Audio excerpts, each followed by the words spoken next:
It's the Al Travis Show, and we absolutely love having her on the program. She is Stephanie Miller with the 80-20 Way. If you haven't got the book yet, you're wrong.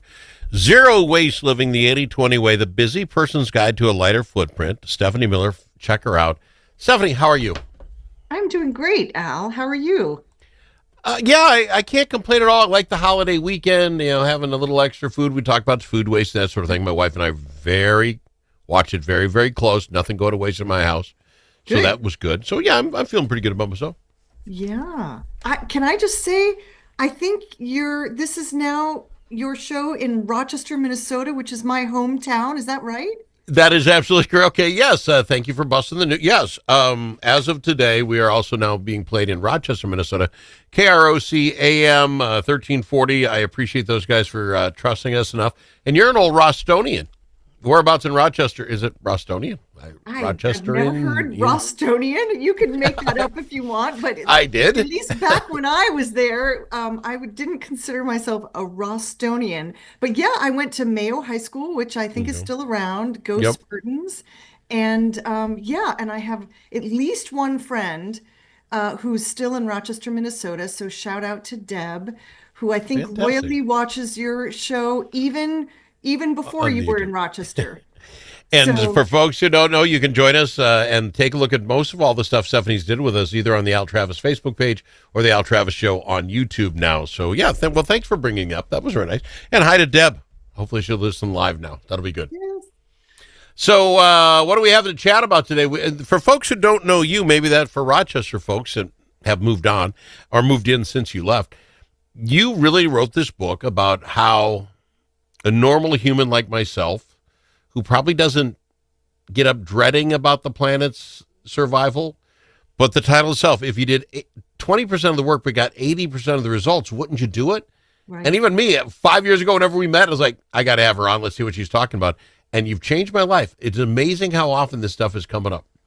Yay. Well, that makes me very happy. Yeah. I mean, I took this journey. I mean, I had a career on climate change mitigation, but was really blind to what I could be doing in my own life and didn't think it would make a difference. And then when I did some research and realized there were some really easy things I could have been doing all along, I felt like, other people would want to know that too, and that they don't have to get to zero waste. They don't have to strive for perfection to really make a difference in terms of, their waste and carbon footprint, as we say, so easy stuff that we talk about, right? Like drastically reducing the plastic in your life, reducing food waste, which has an enormous greenhouse gas impact, not to mention on your pocketbook, right?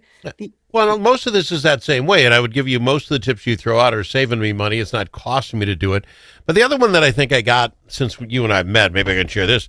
I used to think there's nothing Al can do to save the planet. It's too big. I'm just the guy. But when you look at a person like you, Stephanie Miller, you say, yeah, okay, Al, you won't save the whole planet, but you'll save X number of pounds of this, and you multiply that by the, let's say, 100 million people that do it, all of a sudden you will make a difference. Yeah. That made the difference, because I guess I went through my whole life thinking, what am I going to make a difference? This planet is big. But you're going after it one person at a time, get one person to believe in it, and just do a little bit here and there, and it all adds up. Yeah, and you're an influencer, Al. So if you talk about I don't know if anyone 60 years old is an influencer. Well, okay, maybe you and I cannot use that language very authentically, but it's true for you. I mean, so it's yes, it feels good when you save money, when you reduce, waste in your life, but I think what's exciting about it is how you can also, whether you've got your own radio show or not, I don't, but you can influence those around you. And when you start to see that kind of ripple effect of, oh, you got someone excited about also composting, or you got someone excited about, I'm dying to ask you, 2 shows ago, we talked about returning that old paint in your garage to get it recycled 5 minutes down the street from you in Blue Earth, Minnesota. So I'm dying to ask you, have you done that yet? It's not even 5 blocks, but we've already talked to them at Deacons and said, hey, what's the plan there? So I'm waiting for a nice weekend. We've had some rain and some bad weather. Get a nice weekend. I'll load the back of the truck up and take it over there. And some places say, got to bring 5 cans at a time. Said, you want me to come back 25 times? They're really nice. Like, nah, okay, we got it. We're there for you. I was stunned. 2 weeks ago, for folks who were listening, 2 times ago, you brought up these paint recycle places, and I live in the middle of nowhere. There's no way I'm anywhere. I'm having a 60-mile drive if at best. And you put it up. What was the name of the website again? Oh, I was going to memorize it. Paintcare.org. Paintcare.org. Yep. I go on there, and Deacons, not 5 minutes, 5 blocks from my house. I could walk there in 5 minutes, but I'd carry the cans and take the truck. I was stunned, and that's the sort of thing. The one that sticks out for me, if we're just going to kiss up a little bit, is the getting rid of pumpkins thing. Yeah. We get chatting about all this and what happens with the pumpkins, and it just disintegrates out there. And I don't know how it came up. I don't know. You're feeding the pig gal. I don't remember. Yeah. But the animals that eat it. And Yeah. now you They love throw it. a pumpkin out in the woods, and the deer eat it, and they lose the rats or the mice or the ticks or whatever they get, and they love it, and it's being used as food. Yeah. That one stuck with me big. Like, we always have extra pumpkins. My wife's a second grade teacher. Pumpkins after they're done, Oh, we yeah. got them. Yeah. And that's not good. So I love that one. Just off the top of my head, that was one of my faves. Yeah. As long as the pumpkins didn't get covered in sparkly Paint, yeah. plastic glittery things, they are great for animals. And this great organization that you had Yeah. on the show, Pumpkins for Pigs. I think Pumpkins for Pigs, yes. Pigs. Like, it's actually a Rolls thing. off the tongue.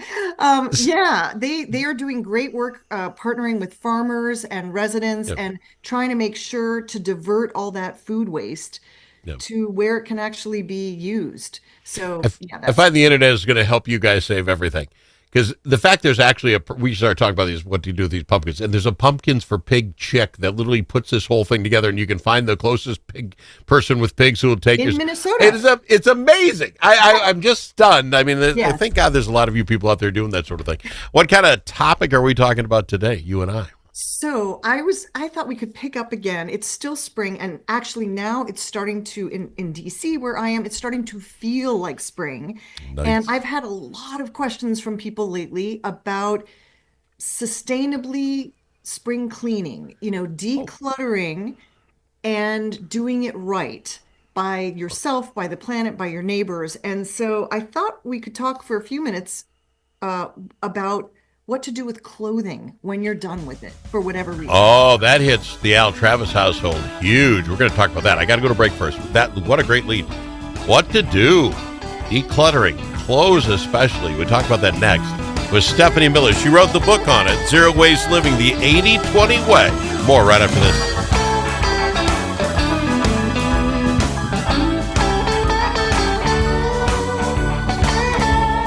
Stephanie Miller, the 80-20 Way, Zero Waste Living. Be sure to pick up a copy. All right, we're literally in the mix, and it comes in a long ways for the Travis household. You go from winter to spring, and does everything still fit? Are you going to still wear everything? 2 kids that were booting out of the house completely. They're graduating college, so there's 2 closets full of the crap clothes they haven't worn in 4 years. Yeah. There are bags of stuff in my front foyer waiting to be taken care of. How do we do that? This is so topical for my family. What do we do? Yeah, well, I'll tell you, it's topical for my family too. My son also graduated from college and he's coming back in 2 weeks. And it's not the first thing I'm going to ask him to do, but maybe the second thing I'm going to say, for goodness sakes, clean out the closet. Yeah. And it's also topical because I don't know if this happens in your family. There's always, I think, one person in a couple who is ready to just get rid of the stuff as soon as you identify it. And Yep. in our relationship with my husband, it's him. It's like, oh, okay, this is the pile you want to get rid of. Okay, so this can go in the trash. And I'm like, whoa. So the problem with me, of course, is I have ideas. And the ideas really slow down. The easiest thing to do, but the least sustainable thing to do, is just to take that huge pile or piles and just throw them away, right? Yeah. There's a garbage can. Isn't that what it's for? Here's the problem with that. For clothing, this is a shocking statistic. Every time I see it, I'm shocked. 1% of clothing gets recycled. Wow. 1%. That's it. Guess what happens to the rest of it?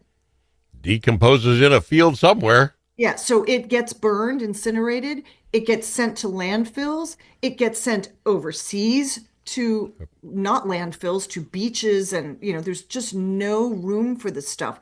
And I won't give you the statistics because you're a man, but on the fast, Wow. Sexist comment know, on the a little way. bit sexist, but and also maybe because I don't have them right off the top of my head, but the statistics on what we are going through in terms of clothing is shocking. It's going up and up every year. We're Oh, sure.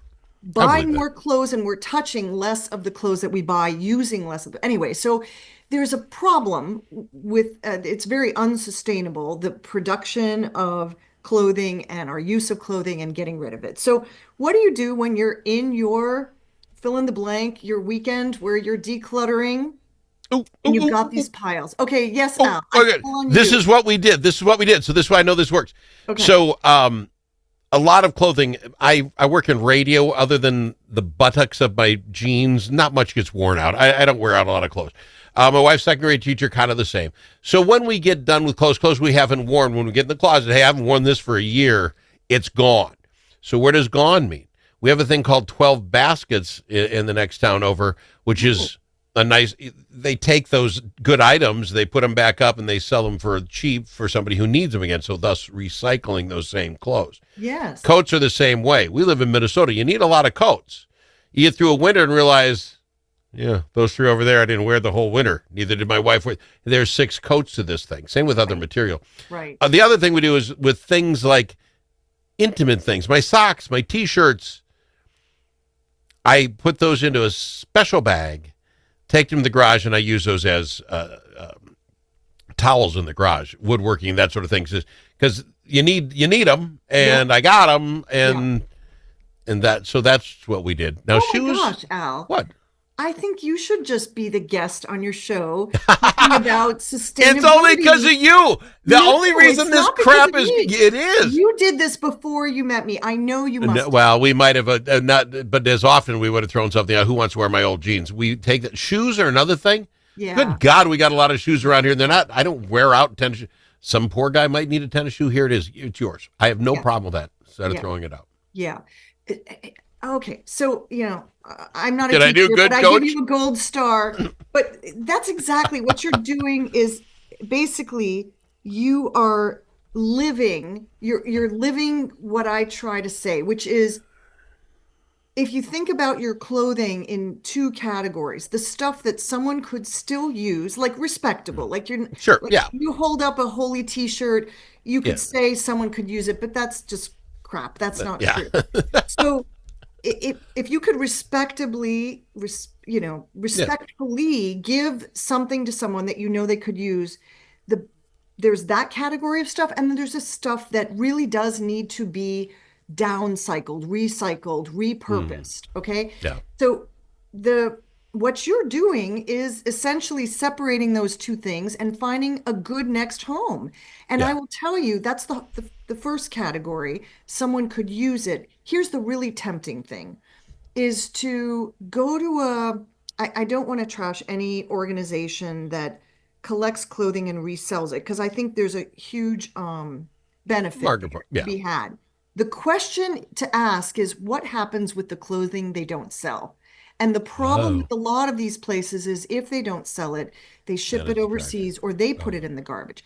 So the thing that takes a little more time is can you figure out in your mind a next destination? And it may be your 12 baskets place. Maybe yeah. that's a legit great place. I'm not questioning it. Yep. But for me, this is the hierarchy. Can I spend 2 minutes on this? Yeah. 2 minutes is all we got. Okay, You bet. 2 minutes quickly.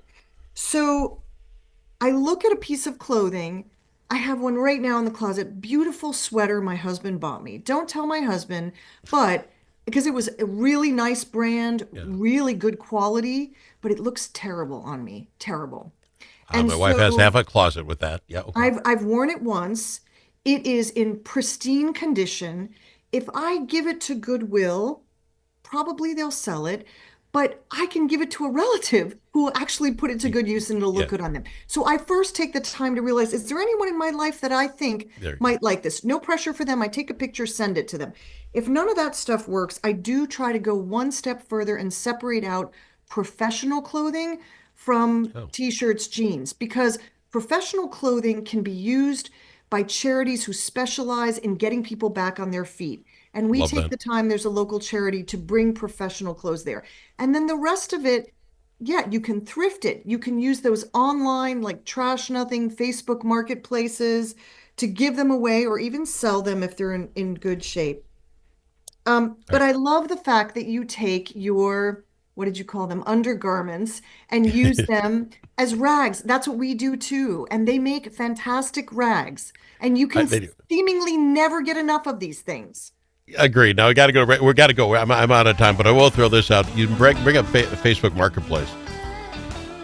Women sell their used undies on there. Yeah, we're not gonna That's do got to that. stop. You can't No, do that. No, no. it's socially unacceptable. I'm Socially blackballing. unacceptable. Thank you. We are together on this.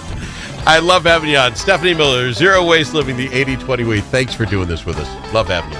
Thank you, Al.